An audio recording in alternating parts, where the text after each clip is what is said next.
Hello, and welcome to the YMCA San Francisco's Classroom for All. My name is Justin, and today we will be learning about mean, median, and mode.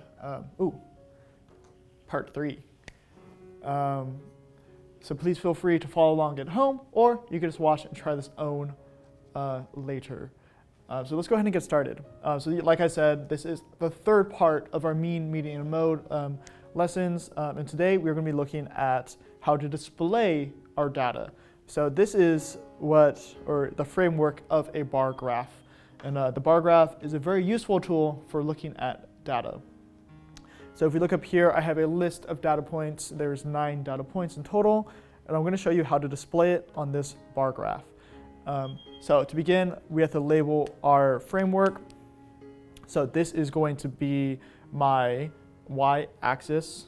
So I'm going to put y, and this is going to be the frequency of data points. So write it like this. Okay, frequency. So this is going to represent the frequency of data points. And it's going to go 1, 2, 3. Okay, so my label did get in the way, but this is going to be 2. And our x-axis down here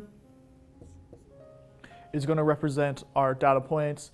So let's give meaning to our data points. Let's say this is the number of candy that someone eats in a day. So let's say one person will eat 1 candy bar, another person will eat 2 candy bars, maybe another person will eat 5 candy bars in one day.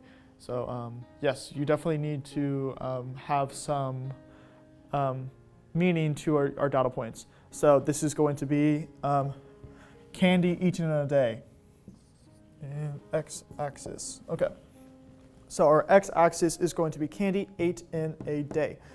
So let me go ahead and label the numbers, 1, 2, okay. So what we just did, we labeled our bar graph, and that helps us to give it meaning. So yeah, let's go ahead and turn our data points into different graphs. So what we're going to do first is we're going to look at 1. So we're going to see, I made a big mistake. Let me erase this. So what I did there, I actually put my numbers in the wrong place. I started 1, 2, 3. It needs to start 1, 2, 3. There we go. Okay, just relabel frequency. So yes, so we have 1 person that eats 1 piece of candy a day.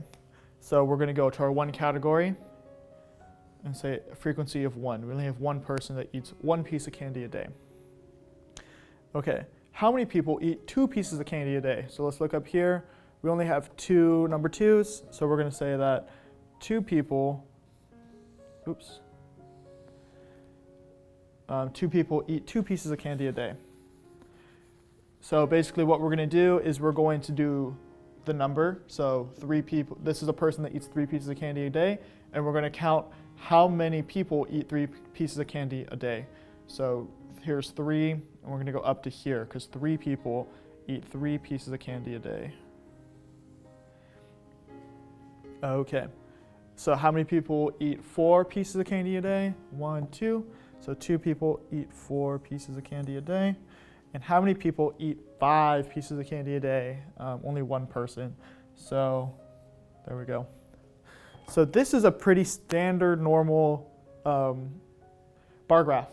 So this is going to be helpful later, and I'm going to show you how to understand it. But in order to do that, we need to calculate the mean, median, and mode of our data points. So I'm going to do that really quickly. And this is going to help us better understand what we're looking at here. So yes, I actually did not calculate the mean, median, and mode before starting this. So I definitely should have done that. So what I'm going to do to find the mean, we need to add up the total number of data points. So we're going to go 1 plus 2 is 3, plus 2 is 5, plus 3 is 8, plus 3 is 11, plus 3 is 14, plus 4 is 18, plus 4 is 22, plus 5 is 27. So we have the sum of our data points is going to be 27, and we'll divide it by 1, 2, 3, 4, 5, 6, 7, 8, 9. 9 total points. So our mean is going to be 3. Let me go ahead and erase this. So to find the mean, we just added the total number, the total of each data point, and then divided by the number of data points we have, and we got a mean of 3. To find our median, we're going to go to the middle of our data sets. Our data set's already in numerical order, so we don't need to do that. So if we have 9, let's go 1, 2, 3, 4, 5. The middle of our data set is going to be 3, so the median is 3. To find the mode, we're going to find the most frequent number. So if we look here, it's going to be 3 because we have 3 3s. So we have mean, median, mode, all equaling 3. Okay, so now let's look at our bar graph and see if we could have found out, or if it could have helped us find any of it. So I think a big thing, the biggest thing the bar graph helps us see is the mode. So see, the mode is 3, it's the most frequent number. The highest graph is always going to be the mode, because that means this is the most frequent number. But another thing the bar graph does, it helps us to confirm our mean, median, and mode. Because if we look here, it seems like all our data is kind of stacked in the middle. So the most frequent data points are all towards the center, and the center is 3. So this helps us to confirm both our mean and our median. So the bar graph is just another way to look at the same data, and it's a way for us to check to see if our mean, median, and mode are correct.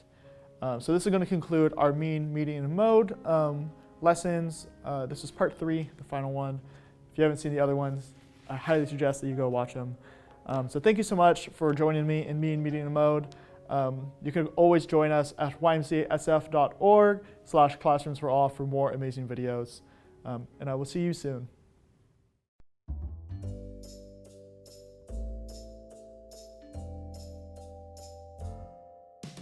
Did you know that YMCA of San Francisco never closed? When shelter-in-place happened, we could no longer provide in-person programming. We quickly shifted to provide youth and family programming virtually. As early as April, we started providing on-demand activities in our YMCA of San Francisco YouTube channel. For this video, we're going to be making a geodesic dome. Today, we're going to be making a hovercraft. The science around this activity is really awesome. In addition, we have a regular schedule of activities for our youth and families to join live.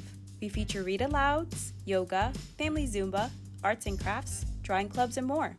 So don't miss out on our virtual youth and family offerings. Visit www.ymcasf.org for more info and class schedules.